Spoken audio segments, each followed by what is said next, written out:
to meeting number 28 of the House of Commons Standing Committee on National Defence. Pursuant to Standing Order 108-2 and the motion adopted by the committee. There's no interpretation. Just a moment. We have no interpretation. Just a moment.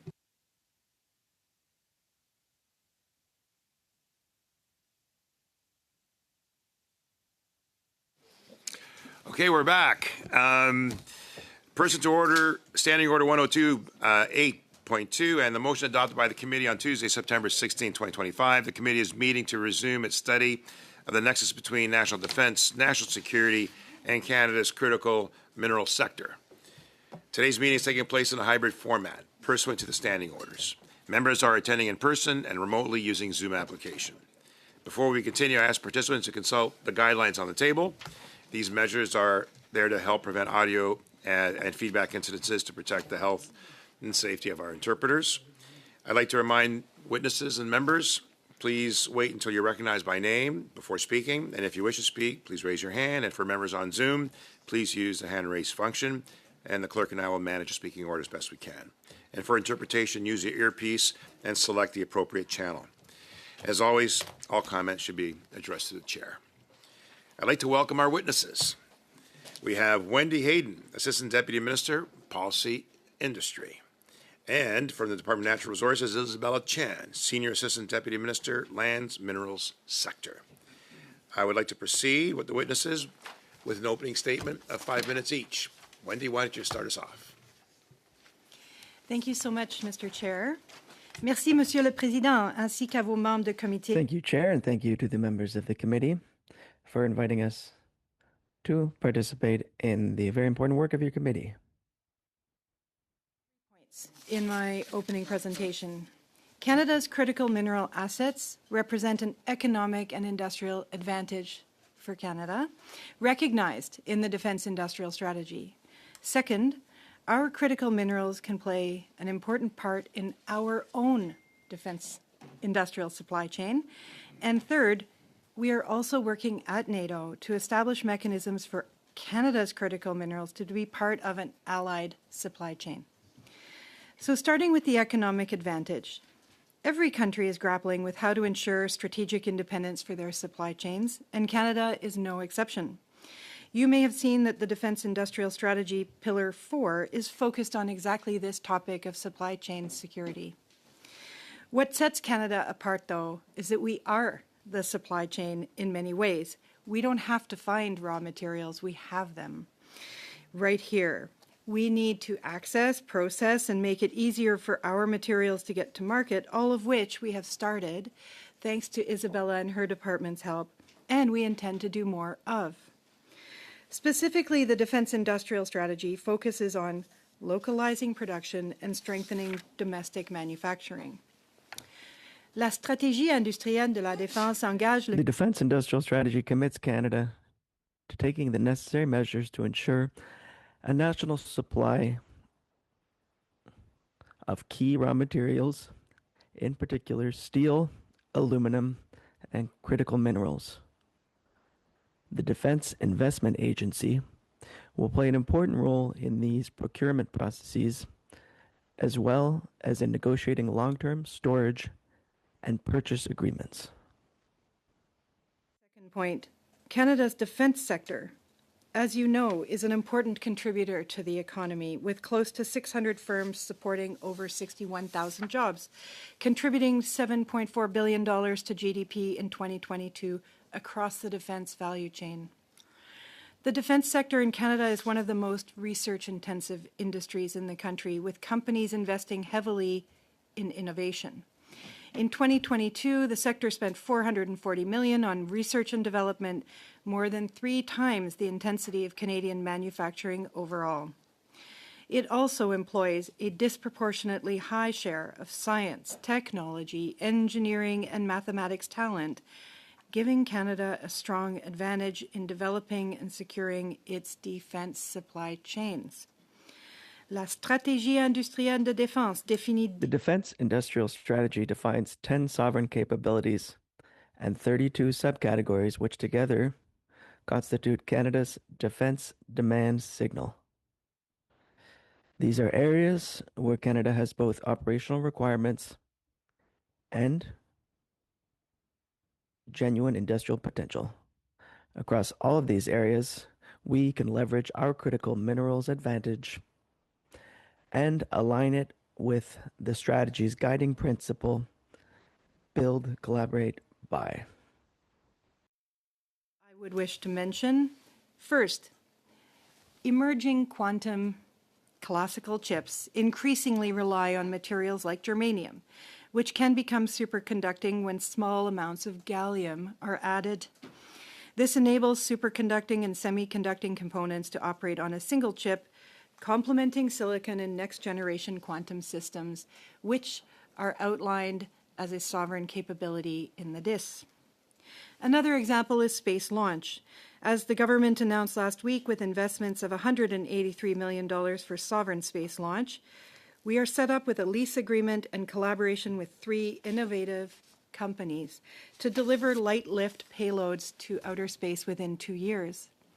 There is material science in the manufacture of rocketry and satellites, the opportunity being to reduce weight but increase flexibility, but also manage the transfer of heat and the resilience of these materials, all of which can be enabled by Canada's critical mineral advantage.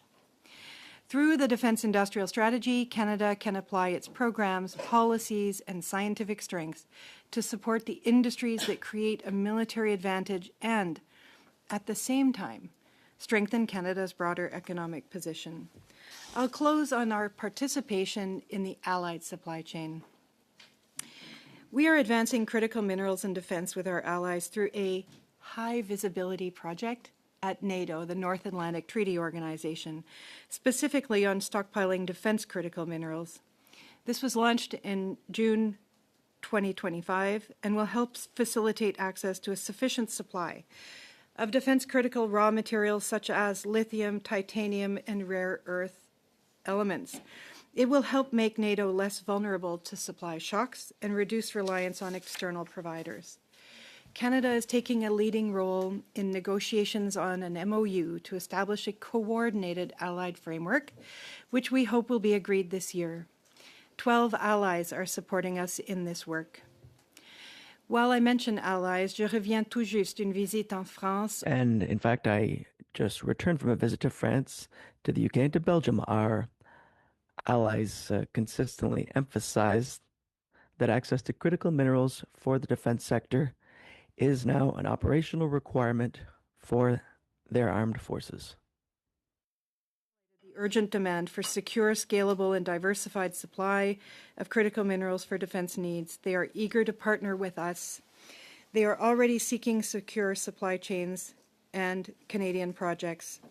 Our allies and partners, and not just in NATO, but also Japan, Korea, and Ukraine, expect Canada not only to have potential, but to deliver scaled, reliable production that strengthens our collective resilience. C'est précisément la tâche sur laquelle le ministère de la Défense. This is precisely the task on which the Department of National Defense, Innovation, Science and Economic Development Canada, and Natural Resources Canada, as well as on a personal level, Isabella and I will be focusing on over the coming months. We look forward to the role that your committee's study will play in helping us rise to this occasion. Thank you. Ms. Chan, over to you. Thank you, Chair, and thank you to the committee members for the invitation. Je vous remercie de me donner l'occasion de contribuer. Thank you for giving me the opportunity to participate in your study on the nexus between critical minerals, national defense, and national security. To a global priority, as concentrated supply chains, surging demands from the energy transition, and the focus on defense spending and military readiness converge to heighten their strategic importance in economic and national security. This is particularly salient in today's geopolitical context. The disruption in the flow of goods and materials in the Middle East not only impacts oil, but also critical mineral supply chains. Public reporting has noted that aluminum prices recently reached their highest level in nearly 4 years amid concerns of supply disruption through the Strait of Hormuz. Modern munitions rely heavily on critical minerals, including antimony, arsenic, copper, nickel, and tungsten, which are under growing supply pressures. Many of these defense critical minerals are concentrated at the upstream and midstream of the supply chains, sometimes dominated by one single country. Le Canada occupe une position unique et Canada is in a unique and fortunate position in defense industrial value chains. critical minerals that have been identified. Canada is a current producer or has the potential to produce all 12. In addition to our significant upstream resource base, Canada also has the potential to expand midstream and downstream capacity, which I understand other witnesses have noted as essential to reducing allied dependence on non-market economies, as source endowment alone does not guarantee supply security. The Government of Canada recognizes that secure supply chains for critical minerals are a core element of defense capability, as they are integral components of a wide range of capabilities used by the Canadian Armed Forces, such as fighter jets, naval vessels, as well as for dual-use technologies, including communication systems, satellites, and batteries. We're taking concrete steps to strengthen the critical mineral supply chain, which will support our defense capability, operational readiness, and national resilience. Canada intends to extract, process, manufacture, and recycle critical minerals in Canada by building up every part of the supply chain at home, maximizing economic growth and employment. First, through the Canadian Critical Mineral Strategy, the government is accelerating exploration, project development, and workforce capacity to increase supply of minerals essential to defense and defense technologies. In addition to close to the $4 billion announced in 2022 to support the strategy, Budget 2025 also provided $1.5 billion under the First and Last Mile Fund, complemented by $2 billion of Critical Minerals Solvent Fund to move projects to final investment decisions faster, increasing domestic production, diversifying supply chains, and strengthening national security. The strategy also recognizes that timeliness is critical. Efforts are underway to improve regulatory efficiency and advance projects responsibly with Indigenous partners. Second, Canada is making targeted investments to strengthen domestic processing and refining capacity to support the defense industrial value chains, including through the Defense Industrial Strategy, which invests $443 million to develop innovative processing technologies and support joint investments with allies. Troisièmement, le Canada s'appuie sur la loi. Third, Canada is leveraging the Defense Production Act to stockpile critical minerals essential to defense applications and to reduce supply risk. Last October, the government announced that it was entering into 2 offtake agreements, one with Rio Tinto for scandium, one of the 17 rare earth elements, and a key input into high-performance aluminum alloys for drones, missiles, and other advanced applications. Another one with Nouveau Graphite for graphite, a key input in marine hulls and other structural components to enhance stealth capabilities. Troisièmement, le Canada collabore également avec des pays. Canada is also working with its allies to foster the development of secure, non-concentrated critical mineral supply chains. Non-market economies who dominate global production and in turn wield these commodities as leverage for geopolitical purposes. At the G7 Leaders Summit in 2025, under Canada's presidency, leaders welcomed the Critical Minerals Production Alliance to address vulnerabilities. Since last October, Minister Hodgson has announced 56 new investments, partnerships, and measures under the Production Alliance, including the 2 offtake arrangements that I just mentioned. Tout en poursuivant ses efforts de stockage national. While continuing domestic stockpiling, Canada is supporting a defense mineral stockpiling initiative with its NATO partners, and it is also building our bilateral relationships to secure these supply chains. Addressing supply chain vulnerabilities, there's no one-size-fits-all solution. Let's go back to using the example that I used earlier about aluminum and scandium. Aluminum had an estimated global supply of around 73 million tons in 2025, whereas it was only 80 tons for scandium. A niche mineral market with few producers and little price transparency, and as such, more vulnerable to market manipulation. At Natural Resources Canada, we're working closely with our colleagues at National Defence, as well as Innovation, Science, and Economic Development, to make sure we understand the needs of the Canadian Armed Forces and the original equipment manufacturers that support them. Merci de votre attention et j'ai hâte de vos Thank you for your attention, and I'm looking forward to answering your questions. Thank you.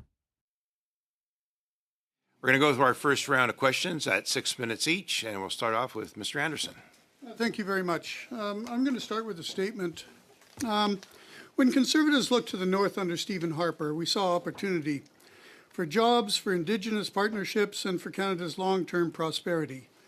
We took concrete steps to unlock that potential, opening exploration in the Beaufort Sea, investing in critical infrastructure like the Inuvik-Tuktoyaktuk Highway, and giving Northerners more control over their resources through devolution. In contrast, the current government shut the door on Arctic energy with a sweeping offshore drilling moratorium in 2015, layered more red tape onto mineral exploration, and drove away investment through artificially created uncertainty. The result was lost opportunities, fewer jobs, and a North that is no closer today to reaching its full economic potential when we are in an economic and strategic emergency. Now we are starting from a standing start when we should have been a decade ahead. We have been on a strange post-national flight of fancy for the past decade, and now we have to face reality. That point, I think, is important for Canadians to understand. Ms. Chan, I'm going to ask you a question. You mentioned leverage, and I noticed that Pierre Poilievre has been talking about using our natural resources for leverage for some time now, and this is, I think, the first time I've heard it coming from the government. How do you plan to use the materials for leverage? Thank you, Chair, for the question. I note that in my opening remarks, I noted the importance of working with our allies under the Critical Minerals Production Alliance. And to that very point, we have already announced a number of initiatives with offtakes with our ally countries. For instance, the recent stockpile on the Nouveau Monde Graphite project actually. With respect, how are we using it for leverage, though, in these negotiations? You mean with our allies countries under G7?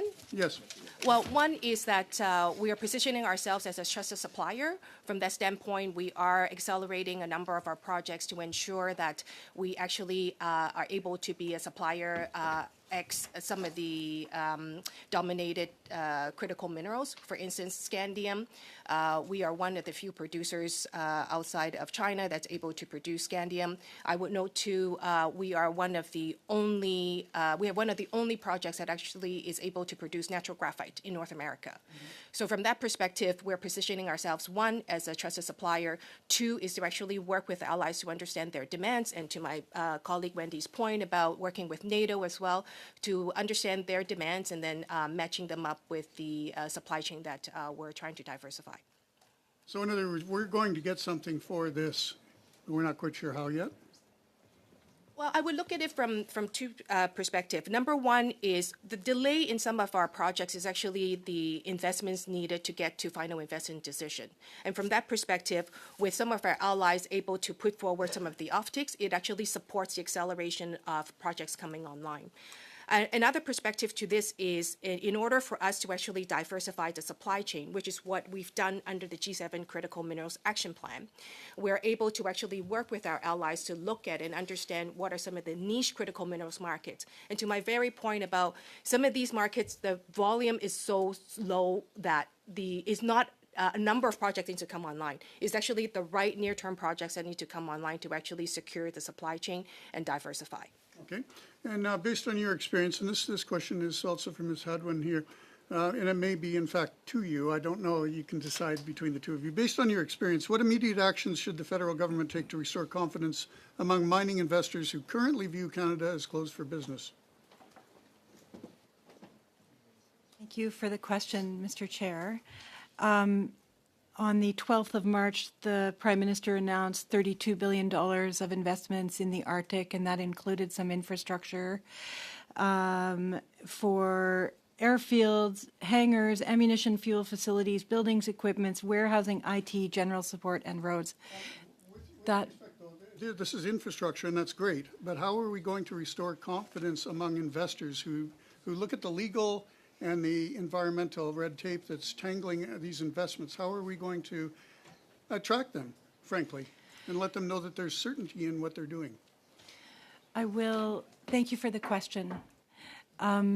One step is that the Defence Industrial Strategy publicly commits Canada to moving in this space and specifies specific critical minerals and then commits us more broadly to the whole suite of them. Also, our work at NATO is public. So in this way, we're signaling that the defense and the entire government ecosystem is orienting toward getting our products to market and putting the infrastructure in place to facilitate that. There is, of course, more to do, and Isabella, you might wish to add on that.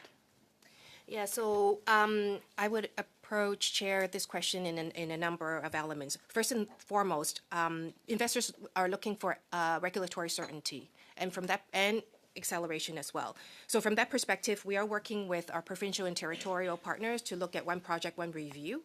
I would note that we already to date have 3 provinces who have finalized cooperation agreements with us. That would be BC, Ontario, and New Brunswick. And we are also working on a number of draft agreements with Manitoba, PEI, Nova Scotia, and Alberta.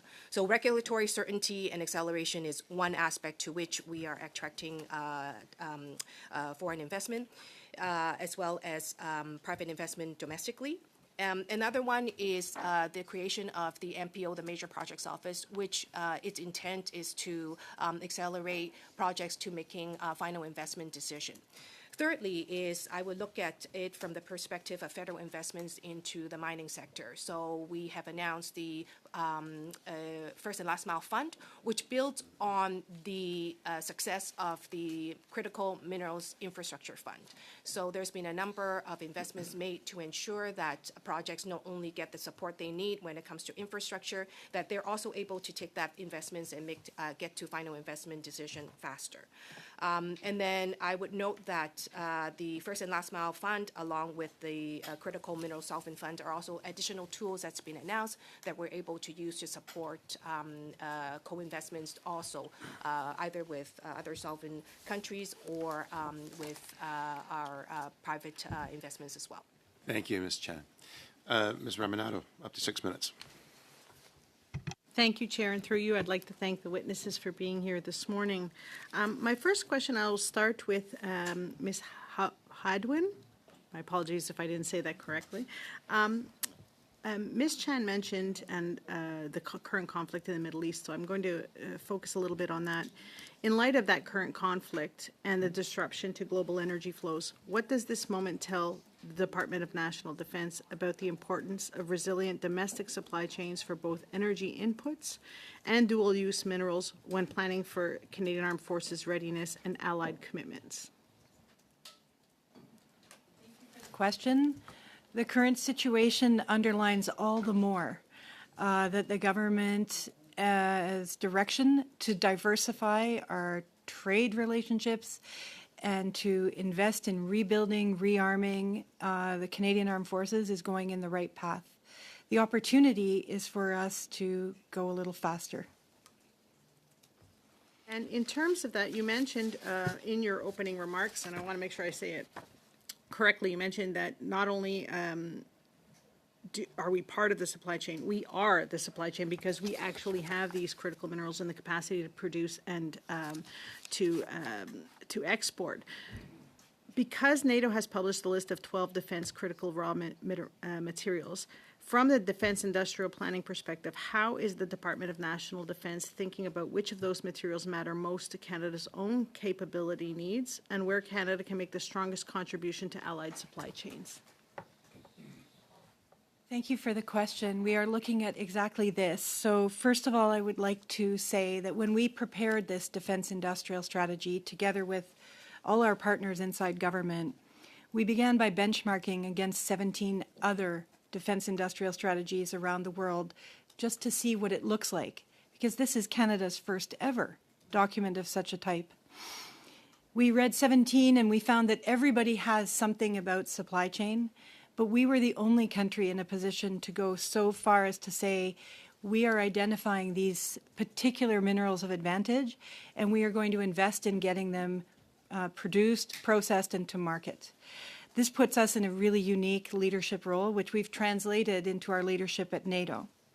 So the projects that Isabella referred to, scandium and graphite, are two immediate ways in which we've moved to translate it into action.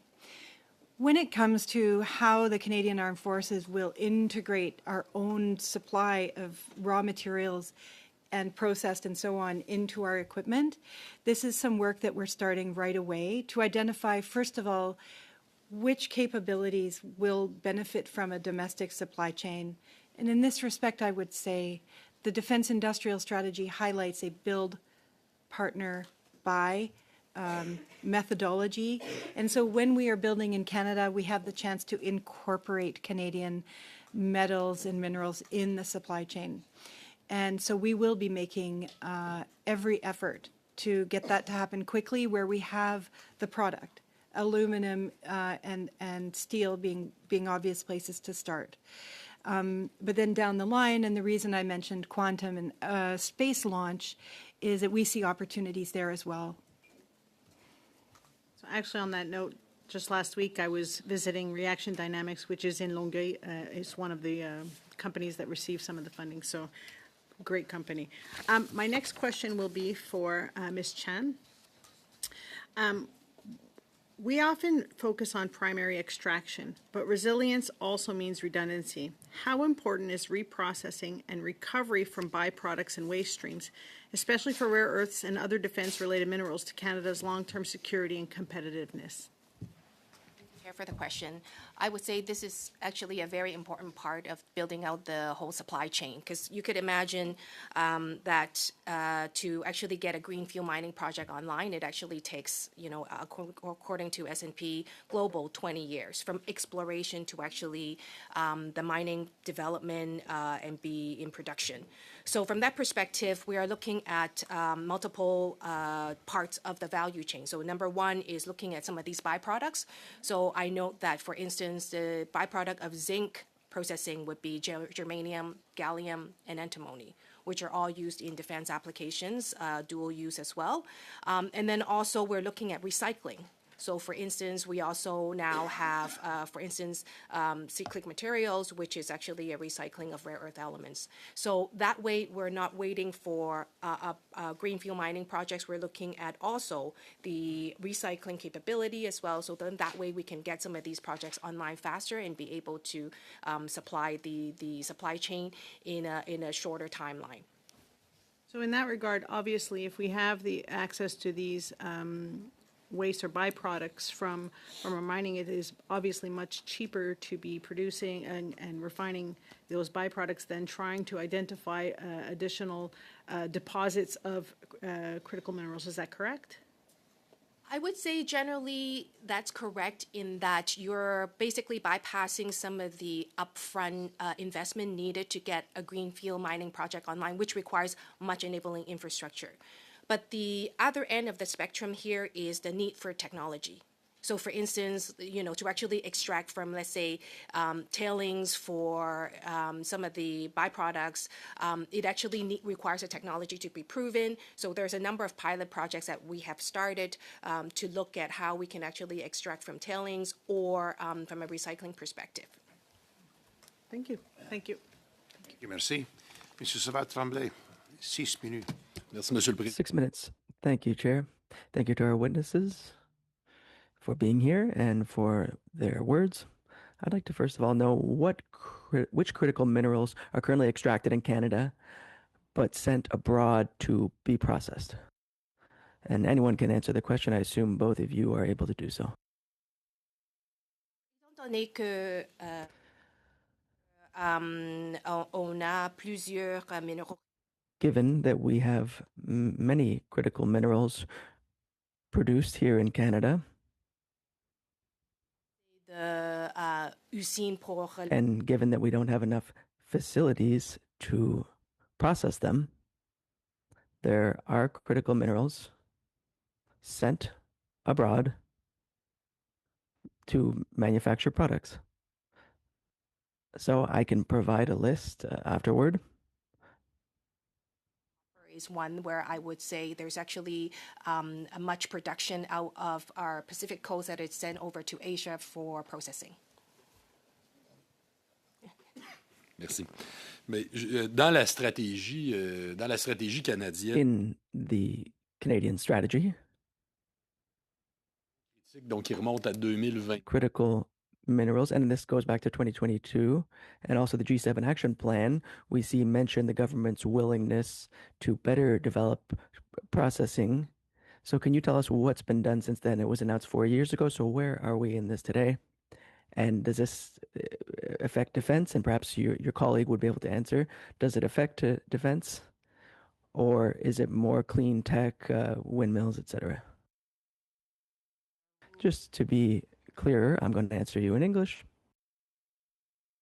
We do recognize the need for processing capability, and I would note a couple of key examples recently that would kind of demonstrate the direction that we're heading. So last October, we announced investments into a company called Ucore, which has a capability to process rare earth elements, specifically gadolinium and samarium, which has actually a defense application.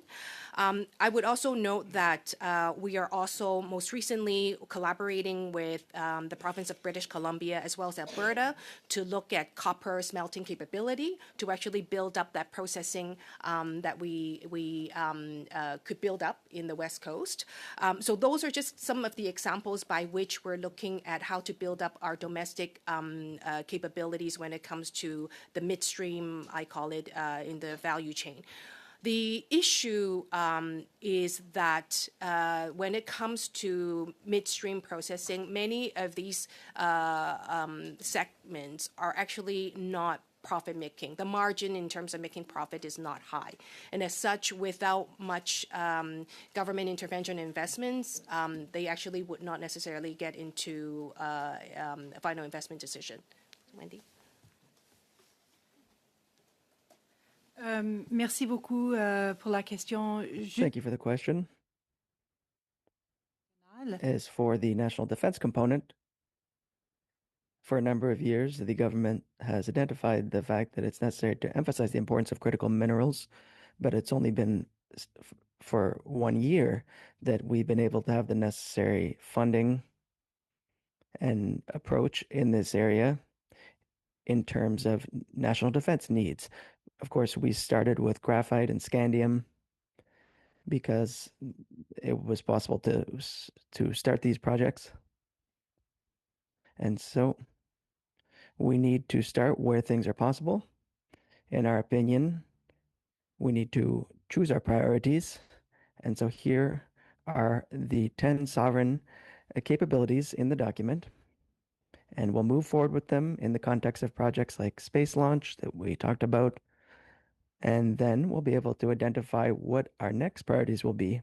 So it's kind of linking what's possible industrially and what's possible in terms of our national defense needs. So we only see opportunities of doing them both at the same time. il y avait des ruptures de chaîne d'approvisionnement. Puis là, If there were disruptions in supply chains, and this is for both of you, would any of our access to things be undermined? For example, what would be the minerals that would be the most at risk currently?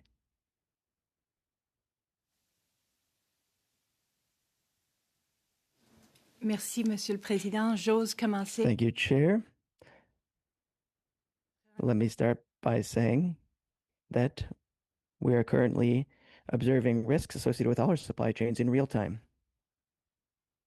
L'aluminium, For example, aluminum, and we have many opportunities with respect to it, but there's a certain reduction in the reliability in the relationships that we had built, and they had to do with our economic expectations. So it's quite urgent that we move forward with an investment for the entire production chain in Canada. But as Isabella said, it's costly. So we need to choose our priorities. How much time do I have left? 1 minute. Okay, 20 seconds. I'm not going to ask another question, but that being said, Ms. Chen, you said you were going to send us the list, so if you could send it to the committee, and then we would have the information. Mr. Kibble, over to you for 5 minutes, sir. 5 minutes? Yeah, nice try. Thank you very much, and thank you to our witnesses for being here. Look, we've heard some pretty good expressions and terms, unique position, leadership in NATO, importance of supply chains, concrete steps, addressing vulnerabilities. A lot of these statements, from what I'm hearing, are forward-looking plans or intentions of what we're going to do, and I'd like to look at some of the things that we've actually done up right now. So what do we have for stockpiles of these critical minerals? We've heard other people's testimony, but I'd just like to clarify that. Thank you very much, Chair, for the question. So I would say that last October, under the Defense Production Act, we were able to identify and list under the GIC the critical minerals that we're going to stockpile. Next steps, following that, we immediately executed 2 offtake agreements, to which I mentioned during my opening remarks. One is graphite, another one is scandium. Do we have any stockpiles of any of these things? I'm not talking about intentions. Do we have anything right now? Those are actually live agreements that we're finalizing to actually be we able have an to agreement stockpile. then. So we have a stockpile of paper. They're Agreements. actually off-takes that we have, term sheets that we have already signed. Okay, so we have Yeah. term sheets and agreements, but no actual stockpiles. If we did have stockpiles, what would you think would be a reasonable amount for Canada? Is there a way to measure it? Like, do we want 300 pounds of something or a 5-year supply? Or what would you consider an appropriate amount that we should be in terms of a strategic importance? I think it's based on my opening remarks. Different critical minerals have different markets and different usage. So the aluminum, where we're talking about million tons, and then versus scandium, we're just talking about, double-digit tons, 80 tons that we're looking at. So I would say it depends on, number one, which part of the value chain, for instance, our domestic needs would be. Secondly is looking at the global demand, especially in the advanced supply chain. And then thirdly is looking at our capabilities in terms of what we're able to produce. Okay, thank you. So it sounds like we need a plan to define the different, a very complicated plan, obviously, to define all the different stockpiles. Look, also looking at our track record, I'd like to speak about antimony. You mentioned that as one of the NATO critical minerals, and it's used for fire retardant material and other defense applications. China produces 110,000 tons per year. How much does Canada produce of antimony? I'm happy to share the exact figure in writing to the committee. Okay, thank you. My understanding is 0, but thank you for sharing 0 with the committee. We look forward to that. Do we have deposits in Canada of antimony?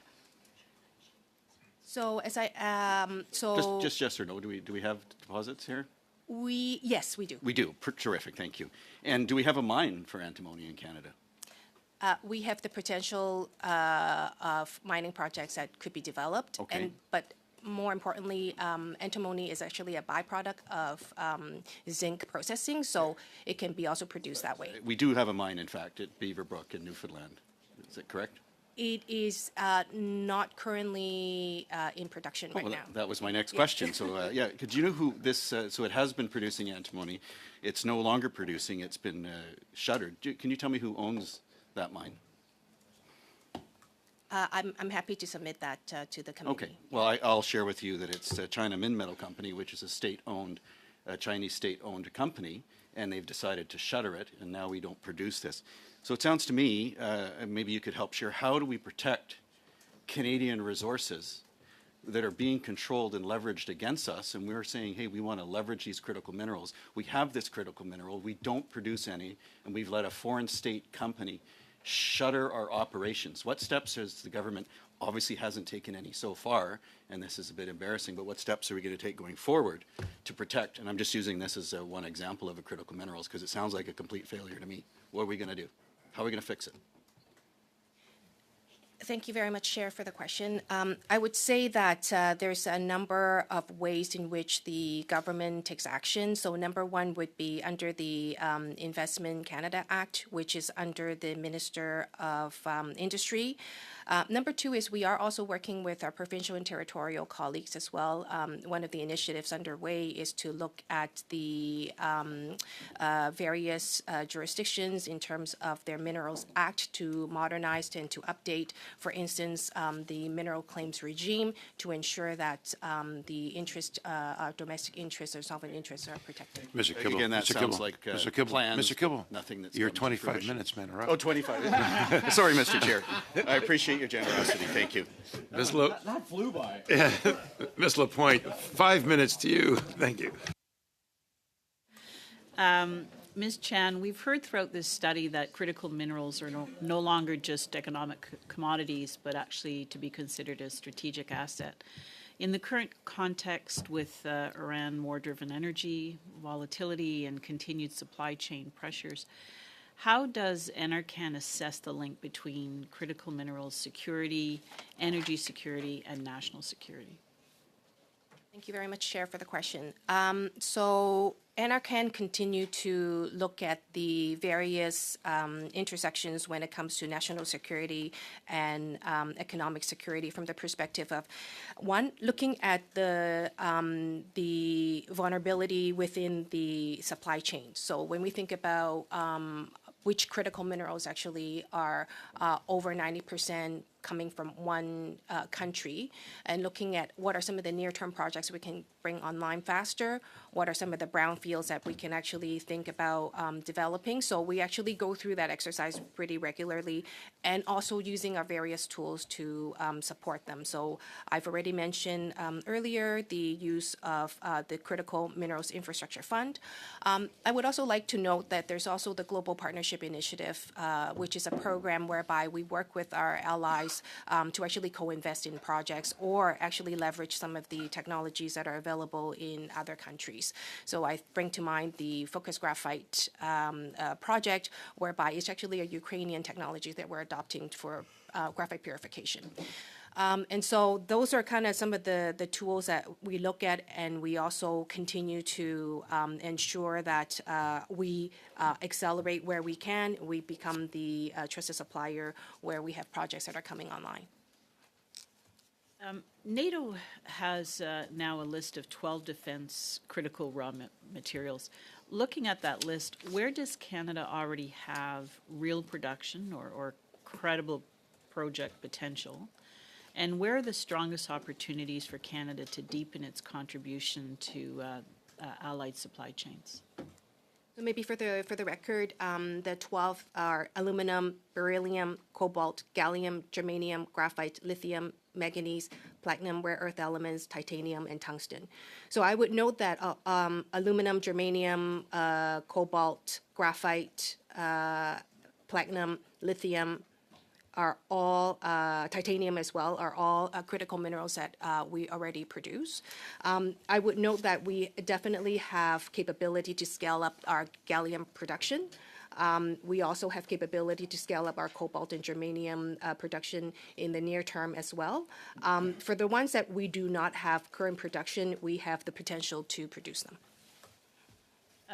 Ms. Hadwin, for sectors such as aerospace, naval systems, and munitions, where do you see the clearest case for treating minerals and metals as part of Canada's defense infrastructure, rather than simply just industrial inputs or outputs? Thank you for the question. In every one of the areas of sovereign capability, there is an opportunity to inject and integrate some Canadian supply chain. This will have different impacts on cost, but the whole point of a sovereign capability is that we think about the whole supply chain. So in aerospace, it is often a story of making materials lighter, having a better ability to manage extreme heat and extreme cold. If you think about the landing gear for airplanes, there's a lot of material science in respect of the rubber for wheels, but also the lightness, because especially now with changing environment of oil prices, the pressure will be on to reduce weight in all things. This gives Canada's researchers in materials science an advantage. So all of these minerals and metals could have a hand in some kind of alloy development in aerospace, but in other sectors as well. So the opportunity then for us is to be clear about what our priorities are and where we hope to establish an operational advantage for Canada and then translate that all the way into the supply chain. And back to you, Ms. Chan. You've emphasized that the whole value chain matters and not just the mines. For defense-relevant minerals, where does Canada most need additional processing or refining capacity if we want more of the strategic value to stay here at home? I would say that the most important part, and I think some of the members of the committee already alluded to, which is to actually look at what our downstream input needs are. Because if we were to, let's say, build out the supply chain for, let's say, gallium, like do we go into quantum, do we get into the chips, and to actually be able to map out the whole value chain, which is one of the exercises that NRCan is undertaking right now. So for instance, we now have the Scandium project that we're supporting, that we've got an offtake with. So how do we build out that whole value chain for ourselves and to be able to, let's say, look at the drone applications, and how do we actually provide that onshore, that domestically. Okay, thank you. Monsieur Savard-Tremblay, over to you for 2.5 minutes. Dites-moi, est-ce que Can you tell me where are we in terms of the strategic stockpiling of critical minerals as set out in the Defense Production Act, and what would the next steps be in this? And I'm not sure who would be best suited to answer me, but please don't hesitate if you got anything to add. Monsieur le Président, je vais commencer. Thank you, Chair. I will start and then pass the floor to Isabella. Ministère responsable pour la loi. It's PSPC that deals with the Defense Production Act. Stratégie industrielle pour la défense. And the Industrial Defense Strategy sets out that the government is looking to table a bill, and so this will happen soon. Madame Chan? Would you like to add anything, Ms. Chen? I would say that back in November, we already started using the Production Act from the perspective of almost like a proof of concept. So we're able to actually use the legislation the way that it's presented for us to start the stockpiling regime. But working with our colleagues at PSPC as well as National Defense, we're making the fine tunes that are necessary in order for us to actually accelerate the stockpiling regime as needed. Et dites-moi aussi, est-ce que le Canada And can you tell me, does Canada currently have the necessary stockpiles to support a military action of a prolonged nature, for example, if it was necessary to undertake operations? And perhaps for national defense, but if you'd like to add anything, go ahead. Ce qui a trait à certains avantages industriels. In terms of Canada's industrial advantages, like the production of vehicles or aerospace, we have quite a bit integrated into our supply chains. But in terms of operational needs for the Canadian Armed Forces, well, I couldn't tell you exactly what we might need in this respect. However, we are preparing for a future where we might need chips, the ones that Isabella mentioned, or perhaps in terms of space launch. So that's why we're taking a look at sovereign capabilities as set out in the document. Mr. Bazan, you have 5 minutes, sir. Thank you, Mr. Chair, and I want to thank our witnesses for joining us today. Ms. Chan, you had talked about the 12 critical minerals. Now, some of them we produce and some we do not. Which ones are we not currently mining? So beryllium, tungsten, manganese are the three that we are currently not mining. But that being said, again, we have the potential in advanced projects that could actually come online. So for instance, I use the tungsten as an example. We actually have 2 advanced projects domestically. Okay, but we have significant deposits that would be worth pursuing the mining and development of those resources and then using them for leverage, as you mentioned before. Out of the remaining 9, how many of those do we produce in significant quantities, and including the downstream refining and manufacturing? And how many do we require our allies and or competitors to develop? Thank you, Chair, for the question, and maybe I'll answer in the reverse way, which is your last point, which is when you look at many of these critical minerals, they actually are all over 50%, I'll say, all coming from one single country. So there is a general recognition that we need to diversify the critical mineral supply chain from that perspective, because we have seen export controls, export ban for some of them, whereby it actually resulted in a disruption in the manufacturing in some of the, for instance, EV batteries at one point. So from that perspective, not just Canada, but our allies as well are looking to build up every part of the supply chain, from the upstream where it comes from either byproducts or the mining, all the way to the processed product. The other challenge that we're seeing too is a lack of technology. So I take rare earth elements, for instance, or even lithium processing. Outside of China, there are actually not a lot of capabilities when it comes to rare earth separation or converting lithium into lithium hydroxide outside of China currently. And there's also an imposition of export control at one point from China as well.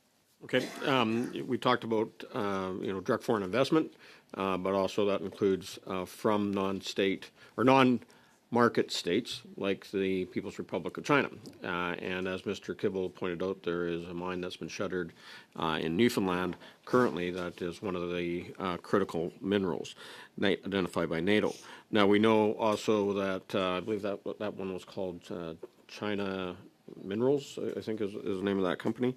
We also have in Manitoba Sinomine, which had held major resource licenses in the Ring of Fire, but they still own a mine in Manitoba called Tanco, which produces titanium, which is on the critical mineral list, along with cesium and lithium. And all of that is being shipped to China in the raw form. I know that cesium, although not on that list, but 75% of the world's cesium comes out of that mine in North Lac du Bonnet. Now, should we be talking about, again, making sure that Canadian companies or at least our allied nations are making those direct foreign investments rather than our competitors like China? I would note that the Investment Canada Act allows us to look at investments into Canada. It is under the Minister of Industry's purview, so I won't comment too deeply, but I do recognize that they do have the ability to look at investments into Canada. Okay, so as we look at these critical minerals and getting them produced and getting ownership of them, we know, Ms. Hadwin, that the Department of War in the United States is making direct investments in mining and refining operations in allied nations, including here in Canada. Will we be making use of our own Defense Production Act to make those direct investments, and how do we feel about other allies having ownership stakes in those mines and refining processes in Canada? Thank you, Mr. Chair, for the question. I'll just take a start, but Isabella will be more specific. The Defence Industrial Strategy sends a very strong policy signal about our intention to build in Canada and about our commitment to making the most of our supply chain. Some projects are more mature than others. This document is only just over a month old. So we will be prioritizing as we roll out the implementation. But as Isabella mentioned, scandium and graphite are already good news stories where she has helped the government move very quickly, and I'll let her provide some more detail on equity stakes. Great. Thank you. So the two transactions related to Rio Tinto's Scandium project, Canada Growth Fund actually came in and actually invested through an artificial equity stake into the project, coupled with the offtake agreement to go into our stockpile.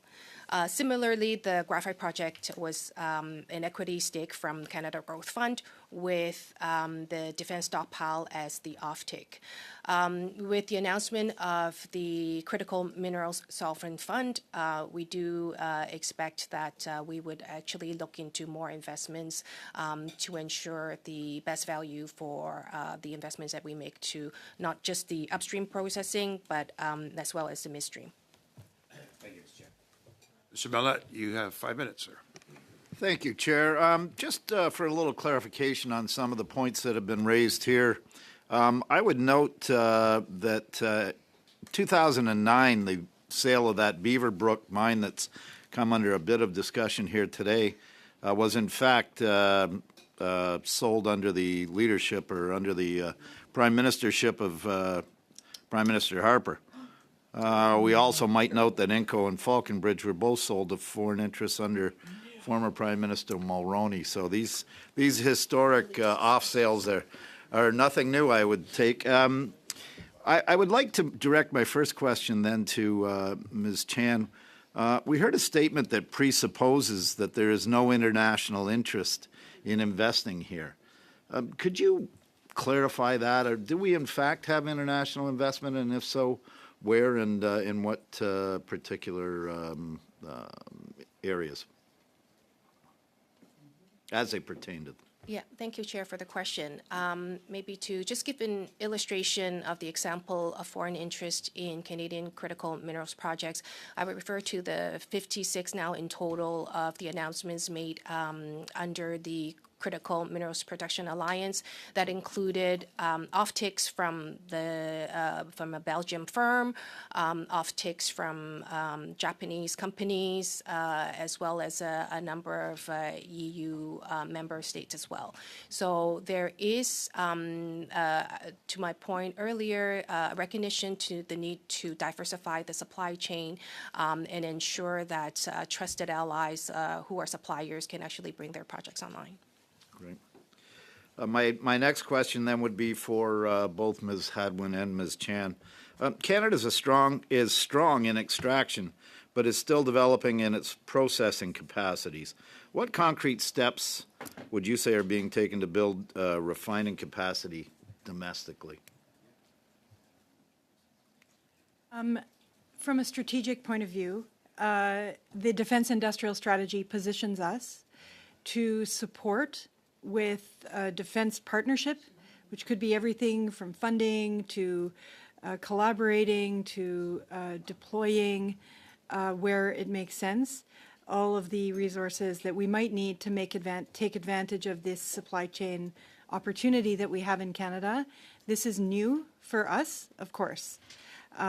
So what you have is the beginning by the outlining of this policy interest on the part of all of the ministers related to the Defense Industrial Strategy. Isabella? That one example that I could give is earlier in my remarks, I noted the $443 million that was announced under the Defense Industrial Strategy, specifically for minerals processing. One of the investments that we've already announced is for the gallium out of the aluminum site of Rio Tinto. So gallium could be produced as a byproduct of aluminum processing. So that's already, not only are we building up the processing, but also adding now our capability when it comes to gallium production. I believe I have time for one more question. I guess it would be to Ms. Chan, and if Ms. Hadwin chooses to comment as well. Further to your comments on the last round of questioning, rare earth elements remain a particularly sensitive file given the concentration of global supply and the continued uncertainty created by Chinese export controls and licensing. What are the most practical steps then for Canada to strengthen its position in rare earth extraction, processing, and recycling? I think parts of that have been touched on here and there, but if you could distill that, if you might.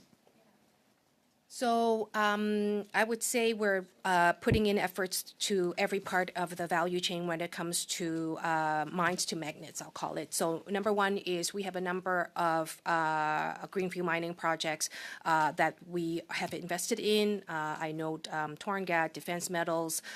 Those are actually also being tracked. I note, for instance, Defense Metals is being tracked also by the BC government. And then when it comes to separation and processing, we have invested in Saskatchewan Research Council, as well as what I noted earlier in terms of UCOR, where they have separation capability. And then thinking about then the recycling, I mentioned the capabilities of cyclic materials, which is the recycling capabilities that we have invested in. So we're trying to build out every part of the value chain when it comes to rare earth, recognizing that that is a vulnerability. We're going to, well, I was going to, This is the last time that we're going to have government witnesses in front of us, and I think we had some comments around strategic stockpiles. I think it's important for us to do our work to know what those strategic stockpiles look like, how much for each of the critical minerals that we have, how do they make that determination as what Canada needs, as what our NATO allies need. No, I'm just saying that if we can ask them to submit it in writing, since this will be most likely our last meeting on this, and I think it's information that we need on how we determine those Ms. Chan, is that stockpiles. possible to report back on some of the issues that are being just brought up? And who pays for it. Yeah. Yes. Okay, I suggest we suspend. The witnesses are welcome to stay. We're going to now have another witness that's going to come on right immediately following this. I'm going to suspend for a moment just to do the techie stuff to get her on. I suspend.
I am appearing today as an independent expert. I recently retired from the Yukon government following a 32-year career within the Yukon, and most recently in the position of senior planner and chief economist for energy mines and resources in the Yukon. My focus today is on the economic policy and fiscal aspects of critical and strategic minerals. I want to thank the committee very much for inviting me to appear today in what really is a moment of strategic reckoning for critical minerals and the defense national security nexus. My testimony today makes one central argument. Canada's originating 2022 critical minerals strategy was built on with its focus on energy transition. The world has changed. There have been action plans emerging which take more account of the defense framework, but we now need a framework that is purpose-built for defense, sovereignty, and fiscal capacity, and those are not the same thing. The committee has heard extensively about critical minerals and defense supply. What has not been addressed is the fiscal dimension. That critical and strategic minerals revenue may be one of the most direct tools available to Canada for financing the defense commitment we have made to our allies. That is what I want to leave you with today. The fiscal case around critical minerals and critical and strategic minerals. So Canada has committed to spending 5% of GDP on defense by 2035. The Parliamentary Budget Officer in his February 5th report of this year tells us that that means an additional $33.5 billion per year on average. And that's also in the context, as we know, of a projected $78.3 billion deficit this year. And furthermore, the Parliamentary Budget Officer has projected that annual deficits will average approximately $64 billion out to 2030, so for the foreseeable horizon. To finance a near quadrupling of defense spending, Canada has four options: borrow more, raise taxes, cut programs, or grow revenue. I am here to make the case for the fourth option. Critical minerals currently contribute $40 billion to Canada's GDP. Scaled strategically with a deliberate commissioning pipeline, competitive investment conditions, and allied market demand, that revenue base can grow materially. Failing to treat it as a defense financing instrument is leaving one of our most significant strategic levers unused. In terms of setting this framework, I identify a number of measures, 7 categories of measures in the detailed brief that has been submitted. Here, I'm just going to flag 4 as the most salient. First, I'm going to recommend that the committee consider asking the Parliamentary Budget Officer to model a pipeline of critical and strategic mineral projects, as well as a commissioning schedule for that pipeline of projects. And it should be tied to 2 scenarios. The first scenario is, what would it take to generate the revenue to meet that $33.5 billion annual defense growth target? And the second scenario, what revenue and what pipeline of projects would it take to cover Canada's total defense spending? This gives the committee an evidence base for action and signals priorities to the Major Projects Office, which has been discussed here this morning, the role of the Major Projects Office. Second, execution timelines become the binding constraint. Mine development averages 15 to 16 years from discovery to production in Canada, and we know that in terms of alignment with our major competitors for mining investment, timelines take up to 26 months longer on average for project commissioning. A defense imperative requires us to ask, what does expedited actually mean?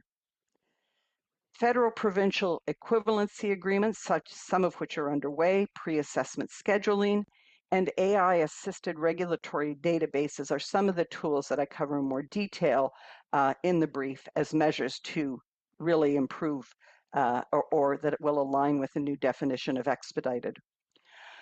Thirdly, foreign ownership gaps are a documented intelligence risk and not a theoretical one. CSIS has named China's critical minerals acquisition strategy as a direct national security concern. The Tanko mine, which has been raised this morning, is 100% Chinese owned, and it holds 60% of the world's known cesium reserves. The Beaverbrook mine, antimony mine, also mentioned here, has been idle since 2012 under Chinese ownership, while last year manufacturers declared force majeure from antimony supply shortages. These are not edge cases. They are symptoms of a screening regime with gaps that the Investment Canada Act regulations must close. And regulations are under development, so there is a very strategic and timely role for the committee to play. Fourth, Canada has no, yes, We're over time. very good. Okay, Canada has no strategic mineral stockpiles, and that is being discussed here. Indigenous partnerships and federal-provincial partnerships are key. In closing, Canada's critical minerals are not merely an economic opportunity. In produced, refined, and processed form, they are a strategic asset and a defense financing instrument we're not yet using deliberately. I asked the committee then to do 5 things: modernize the critical minerals strategy to align with the defense imperative, integrate defense fiscal capacity as an organizing principle, manage execution risks in regulation, investment, and workforce, build the Indigenous and allied partnerships that this strategy requires, and finally, close the security and supply disruption gaps before they become crises. Our allies are not waiting. The window to act with strategic intention is now. Thank you very much, and I look forward to your questions. Apologize for that. We just wanted to maintain the time. Ms. Gallant, you have Monsieur le 5 Président. minutes. Just a moment. Yes, Oui, Monsieur juste une petite Tremblay. mention. Je ne sais pas pour mes collègues. Moi, je n'ai I'm not sure about my colleagues, but I did not receive the document, the brief that the witness referred to. So I just like to make sure that we get it. If it was in fact sent and received, I didn't receive it, and it seems that other colleagues are saying that they didn't receive it either. So if we could just make sure we get it. And being translated concurrently. Donc, c'est normal qu'on l'ait pas eu. Wait. Okay, so it's normal that we didn't get it. You, 6, oh, no, Mr. Kibble. My apologies. It was Mr. Kibble or? Thank you, Mr. Chair, and thank you for your statement, Ms. Pekaric. I appreciated that. I just wanted to ask a quick question. Would you consider, because you talked about critical and strategic minerals sort of interchangeably, would you consider gold or fuel minerals strategic or critical minerals or both? Coming back to how would we go about, what would be the portfolio to draw upon for critical and strategic minerals? That would go back to, and I would suggest that the PBO analysis, if requested, would go back to NRCan's, our national major project inventory. So yes, that includes strategic minerals, looking at this defense fiscal capability, building this defense capability would potentially include gold and other minerals as well as mineral fuels. It's worth noting that we do have a mineral fuel, uranium, on Canada's list of 34 critical minerals. So yes, potentially that means adding oil and gas projects because certainly they have the potential to build out that fiscal capacity in terms of federal government revenue associated with the development of those projects. So if you track back to the project inventory, which has over 500 mineral and mineral fuel projects on it, that would include those, yes. You made a comment about supply disruption gaps, and we talked about Beaverbrook and the other facilities. What specific steps could we take to protect Canadian minerals, critical minerals, and from foreign interferences we've seen? I think this is really important. The Investment Canada Act is currently regulations are currently under development, and there are two key areas where the committee could play a key role in what those regulations look like in order to protect our critical and strategic minerals interests. First of all, is defining what those sensitive sector projects are. If you automatically include that pipeline list, all of those projects that are identified of critical and strategic mineral projects, include them in that sensitive sector definition, that would automatically trigger reviews on any transactions that occur in relation to those projects. So that sensitive sector definition is really, really important because it removes all of the kinds of thresholds that typically apply for triggering an Investment Canada Act review. The second issue, and this came up earlier in the questioning, is the grandfathering aspect. Once you're reviewed under the Investment Canada Act, triggering a secondary review seems to be a bit of a speed bump. Removing that speed bump so that would mean you don't grandfather projects. So because the defense environment is a dynamic environment and securing supply chains for those critical minerals is very, very important, you would potentially come back and review again with new investment transactions. So you're preventing that grandfathering clause from landing us in situations where, for instance, with Beaverbrook, we have a situation where manufacturers are declaring force majeure. They can't procure the supplies. So you would come back and re-review those kinds of projects. I believe I have a few more minutes left. I agree with your assessment that 5% GDP commitment is a pretty major commitment. You outlined some of the costs going forward over the next few years. It sounds very ambitious, and so do you have any, it sounds very ambitious, especially relative to the other OECD countries. Any suggestions there to try and scale our revenue? Yes. So we're looking at last fiscal year, Canada's defense spending commitment was 1.37 of GDP. Let's recall that Canada has not even been spending in the range of I believe it was in the mid-60s. It was just over 2% in the mid-60s. We have not seen that scale of investment in defense in Canada for many decades. And we're now moving out to cover that ground to reach 5% within the decade. So that is absolutely a major commitment, and providing that fiscal anchor to our mineral and mineral fuel potential and securing the investment in order to scale and meet our defense spending commitment with new revenues, because for every investment dollar, the federal government materializes or gains revenues associated with it. So maybe you could quickly answer, what do we need to do to actually start building stockpiles? We've heard some signaling about it and some positioning, but what concrete steps can we take to make a stockpile?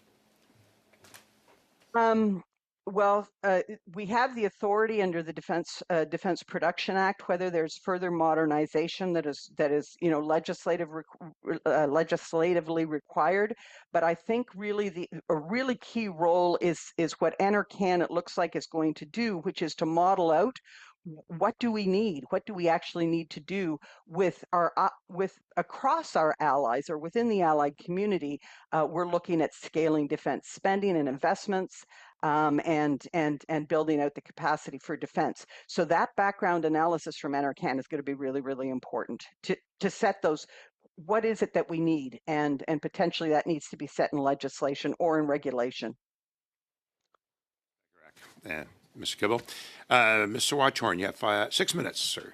Merci, Monsieur le Président. Merci, Madame Pekarek. Et je pense... Thank you, Mr. Chair. Thank you, Ms. Pekarek. The premise of your argument at the beginning was to increase revenue. You spoke about 33 billion of more revenue annually, which could come out of critical mineral supply chains. So if you could elaborate on exactly what the three best strategies could be used by the government to reach this 33 billion.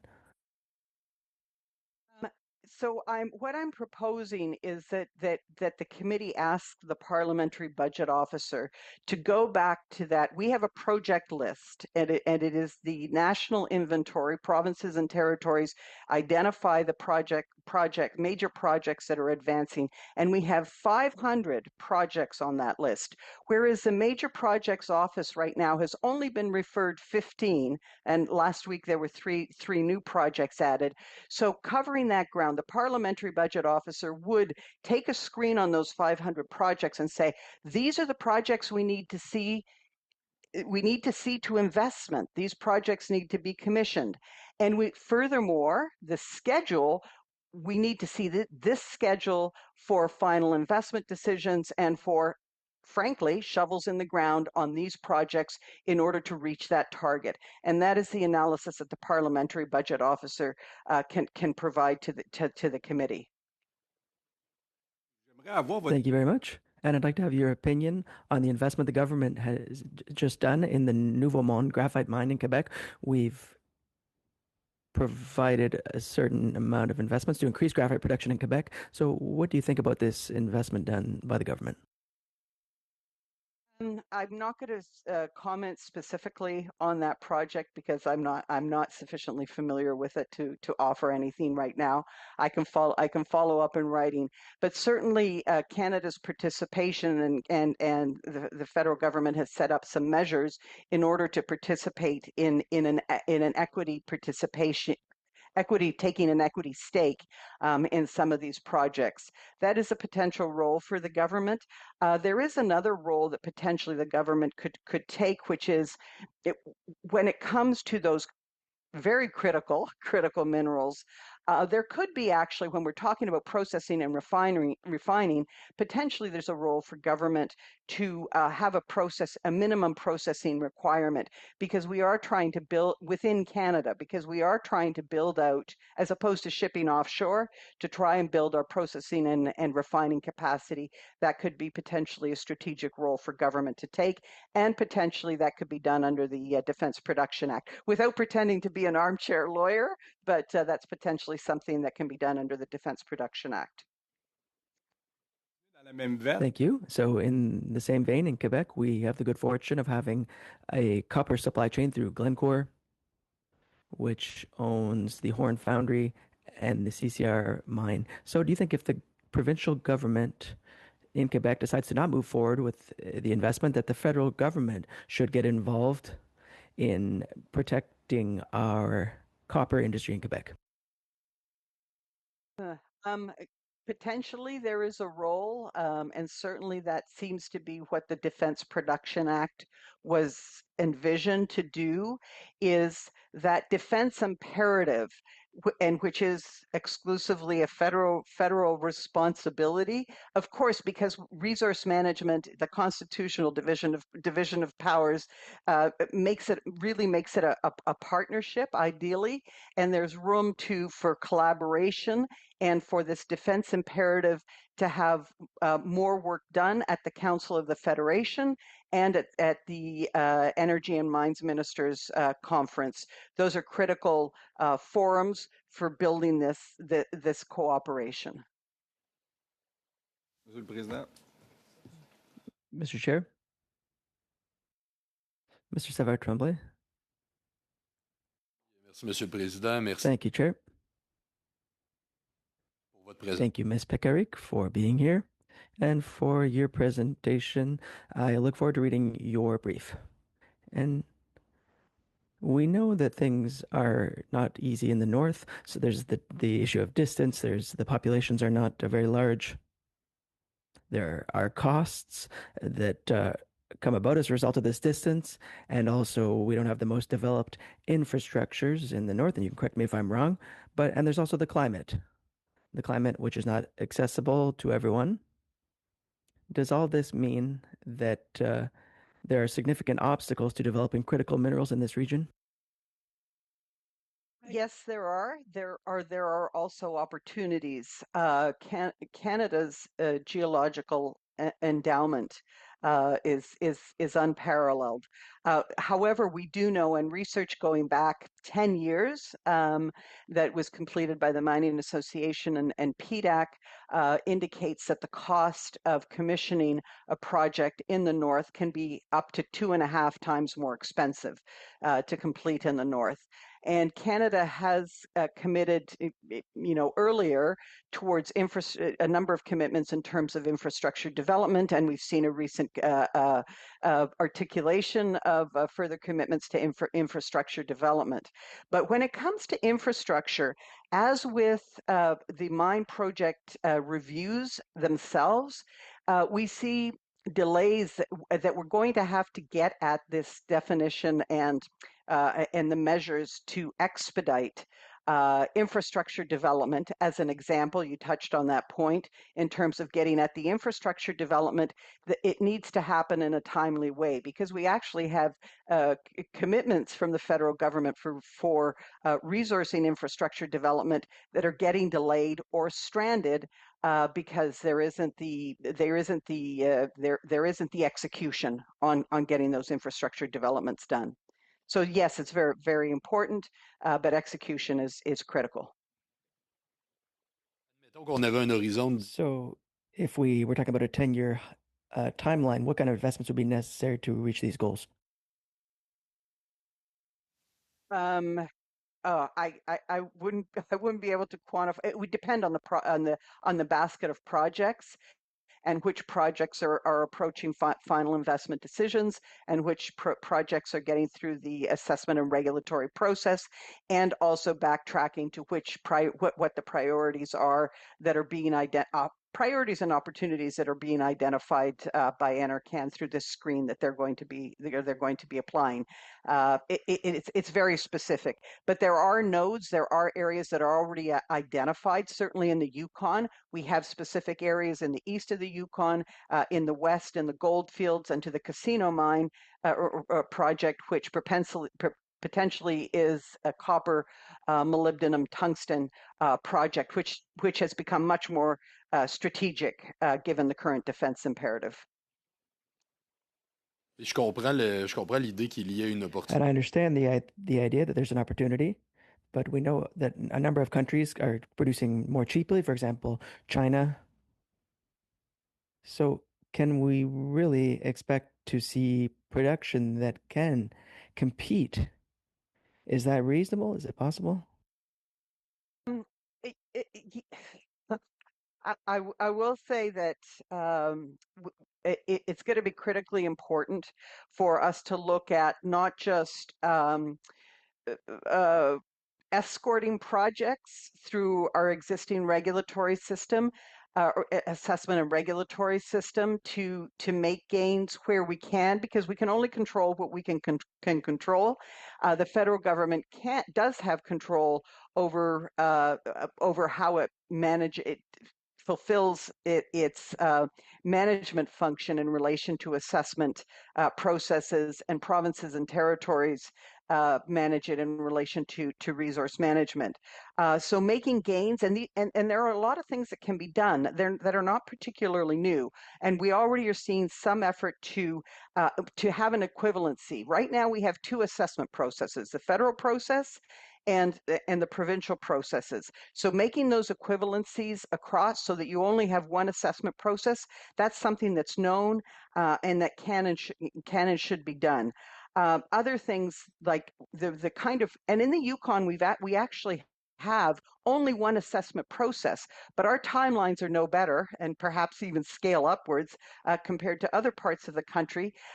We have to manage for things like scope creep on projects, pre-assessment timelines that add to the kind of time is money and that add to our being able to execute in a timely way and be competitive.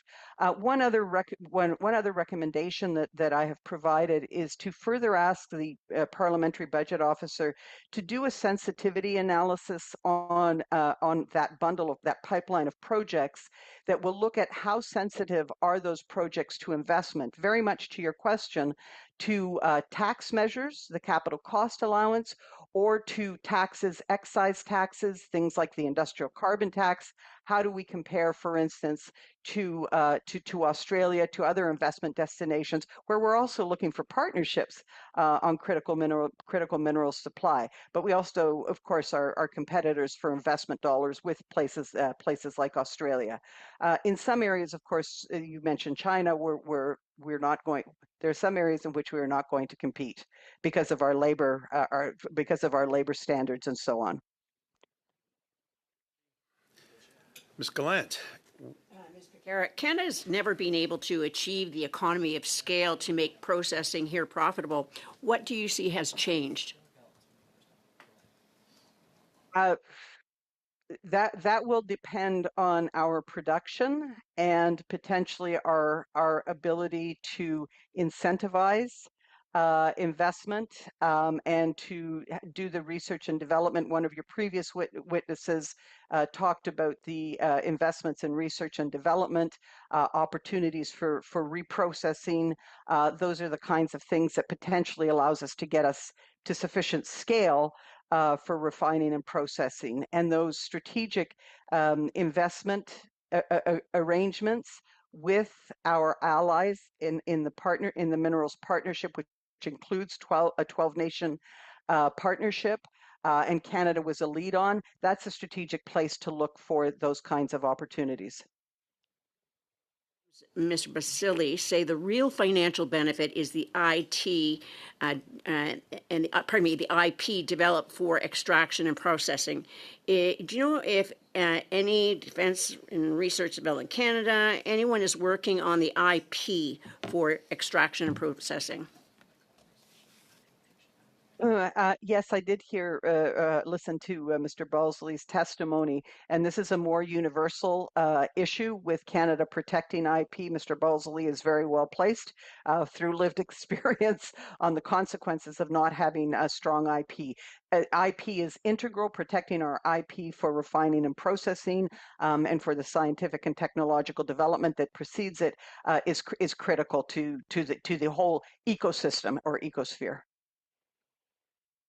The capacity for Canadian scientists to develop the IP? Are we going to ship it back to China or the United States for pennies and then pay millions to get it back?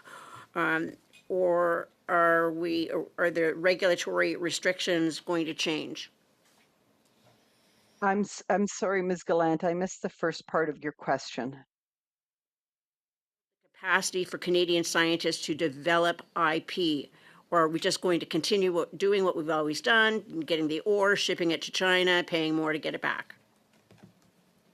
Well, to the extent that we're able to capture through IP protection measures, potentially through processing requirements under the Defence Production Act, through those kinds of measures, and producing enough that we actually can attract the investment, that the investment becomes attractive for processing and refining. Those are the kinds of strategies that will position us for processing here in Canada. But it has been observed this morning that we are exporting the raw material for processing to China and then importing the finished product. Is there that anything is really going to change from the way things are being done now? Well, that is, and part of my recommendation of building this defense fiscal capacity anchor is about signaling and working with, for instance, the Major Projects Office to get through a number of critical changes to accelerate our pathway. So it is a multi-pronged, multi-step process, and ensuring the accountability that it's being met to a defense imperative as opposed to the current context that we have experienced, well, over the last 10, 15 years, as, for instance, review processes, the timelines have always built out. They now have to scale back, and our competitors are setting the benchmark. The United States, for instance, through changes to NEPA, is scaling the scope of investment and downstream permitting very specific to the project, whereas we have things that have grown out where you have multi-year research programs being conducted on a multitude of things, tens of thousands of pages and submissions. I understand that the United States is looking at 150 pages of submission. That's a very different universe than the kinds of multi-year research programs and tens of thousands of pages of documentation that we currently experience. For critical mineral extraction that have been issued in the last year? I'm sorry? Any permits for critical mineral extraction that have been issued in the last year? No, I'm not familiar with the full universe across Canada, so I can't answer that question. Sorry, Ms. Klein. Okay, thank you. Ms. Lapointe, over to you, 5 minutes. Thank you, Chair, and thank you, Ms. Pekarik, for appearing here today. We've heard a lot about the importance of critical minerals to Canada's security and economy. From your experience in resource policy, what are the key factors that determine whether a project actually moves from concept to production? Well, project economics is crucial. First Nations partnerships are absolutely critical. And in the north, in the Yukon, the vast majority of the Yukon is covered by modern treaties with First Nations. So we have somewhat of a different universe in other parts of the country, like British Columbia. Certainly equity participation, or actually ownership. We actually had a producing copper mine which was on First Nation settlement land, Category A settlement land. So the First Nation actually owns the mines and minerals, and the administrative structure, which has been administered by the Yukon government, was one that worked very effectively. Royalties were payable under the existing royalty regime to the First Nation. That was a successful model for participation. But the training and employment opportunities, and as well as equity participation and First Nations participation in the pre-assessment, assessment, and permitting process, those are the critical ingredients for getting to go. And I would suggest that in this work that in terms of bundling a pipeline to finance Canada's increased defense commitment, that bundling that pipeline provides a potentially very good foundation to engage with First Nations. This is the pipeline of projects that we need to meet our objective. Let's engage on that whole bundle of projects as opposed to sequentially, individually dealing with them, and have a complete framework. Policy perspective, what makes a critical mineral supply chain truly resilient beyond just having the resources in the ground? Well, from my understanding, in terms of meeting the defense interests, the vulnerability is not only in the production, but it's actually in the processing and refining, and securing for disruptions, which is what stockpiles are all about, right? And as we have seen very, very recently, I mean, we've seen with the antimony, Beaverbrook, for instance, but we're also seeing now in the Middle East with respect to disruptions for mineral fuels, for oil and gas. And in terms of the full mining value chain, including processing and recycling, where do you see the biggest opportunities for Canada to strengthen that full system in a real and practical way?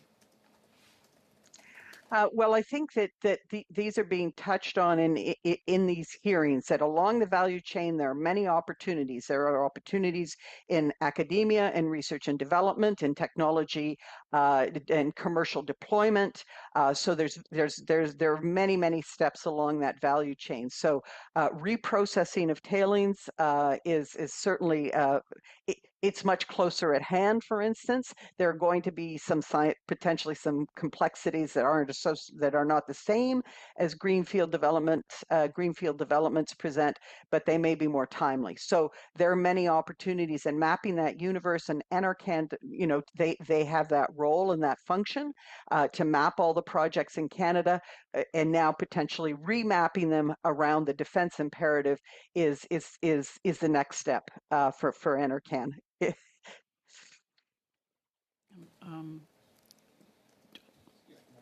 Oh, all right. I'm being told I have time for one more question.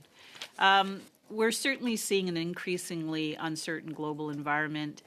How important is it for Canada to have greater control over the different stages of the critical minerals value chain, and where would that matter most in practice?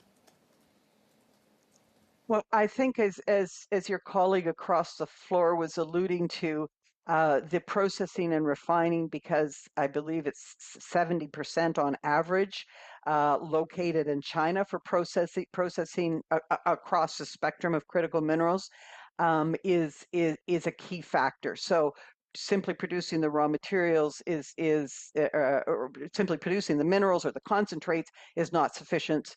Filling that gap in refining and processing is also important. Appreciate it, Ms. Lapointe. Monsieur Savard-Tremblay, you have 2.5 minutes, sir. Oui, merci. Alors, Thank you. So, with respect to the consultation process, and I'm going to ask you a number of questions, and if you could provide a summary response. So, we know that the Yukon Preservation Society is saying that mining in the Yukon is not sustainable. They're saying that it does not adhere to sustainable development. We're talking about bankrupt mines and a significant legacy of contaminated mines. So that's my first point, and then I'll move to my next question on consulting First Nations in the area. Would you say that there is a free and enlightened consent from them? And now let us go to the past. In June 2024, there was a major issue in terms of a significant contamination from the Eagle Gold Mine in the Yukon. In 2025, there was copper that went into the water despite limitations in place. So the First Nation that was the victim of this situation, were they consulted? Under the modern treaty framework in the Yukon, there is participation, and there was a single review regime that was developed, which includes full First Nation participation. I am going to have to defer on any details regarding the Eagle Gold project because of my oath of office as a retired public servant of the Yukon government. I do not have the privilege of discussing that project. donc, mais je trouve que c'est quand même intéressant parce que But I find it to be interesting because you have some very specific ideas about development in this area. And you're saying that there's a good consultation process, but I gave an unfortunate example where clearly there were significant shortfalls and there were victims. And I know that you said you can't discuss this, but it's a little bit of an easy response to give us. Well, I'm not trying to give you an easy response. I do respect the oath that I took as a public servant. So I do have to defer to that. I do observe that there are consultative there is a consultation framework that is set out as part of the Yukon environmental and socioeconomic assessment process, and the means but that doesn't mean that all of the consultation and interests behind that consultation, the interests of First Nations are necessarily going to be fulfilled in the assessment process. There are interests in employment and training. There are interests in terms of equity participation, and those are the kinds of things that early engagement and partnership are critical to ensure. Mr. Anderson, you have 5 minutes, sir. Thank you very much. I wonder if you can tell us, you've been watching this for most of your working life, and Mr. Anderson, you probably have only one question. I just realized in that time. I'm sorry? One question, sir. Oh, one question. How would you suggest for changing the permitting timelines, which we already know are slow, and costing us investment in the mining sector? I believe that what I have proposed by developing this pipeline, there's a conduit here, or progression. Developing that timeline for securing our defense, our fiscal capacity to finance defense is step one. Putting together the schedule to generate that government revenue is step two. Transmitting that to the major projects office, and there's the major project office right now is still forming and norming. But with directives to the major projects office to achieve certain targets for timelines and for execution, and there are a number of measures, as I said, these are things that are not unknown in the assessment and permitting universe, from the equivalency to getting rid of, stop-go timelines, because one of the things that we've done, we have timelines for project assessment, but then we have stop-go on the clock. That's what we've developed around that, and that effectively adds to your timelines. And making sure that the scope of project assessment is focused on the project itself and the critical features to achieving environmental protection and socioeconomic objectives, focusing on those things, and ensuring that the principle of we're going to use the best available knowledge to complete an assessment and regulatory process, as opposed to engaging in multi-year research programs. Those are the kinds of things that will allow us to more effectively meet expedited timelines for meeting the resource and regulatory resource management and regulatory requirements. Mr. Anderson, I apologize. And again, I appreciate your being before us, talk about the importance of the defense industrial strategy, critical minerals, the overall enablement for us to protect our sovereignty, as well as stimulate economic growth and take advantage of what Canada has to offer. So I appreciate you being here today. Folks, before I proceed into in-camera, I would like to thank the witness, but then also suspend this meeting. But before I go into camera, does the committee agree that the parliamentary interns can stay on our in-camera component? And optional, there's also if the committee agrees to amend the routine motion governing staff presence to an in-camera meetings to include the PIPs. Is that okay too? J'ai pas eu l'interprétation encore, donc. I'm sorry, I didn't have the interpretation, so I can't answer the question. Juste la question. Is that okay? I mean, ça fonctionne pareil. Yes. So I want to know what the ask is. Is it for them to stay There's part of two this? asks. Okay, One is for the immediate stay for in-camera, as we're going to go into in-camera in a moment. which I'm fine with. With respect to all blanket in camera, I'm not quite sure, because it depends on what the subject is. Fair enough. So it won't proceed to that effect. We'll do it case by case. Understood. All right. I'll now suspend the meeting, and we will proceed to in-camera.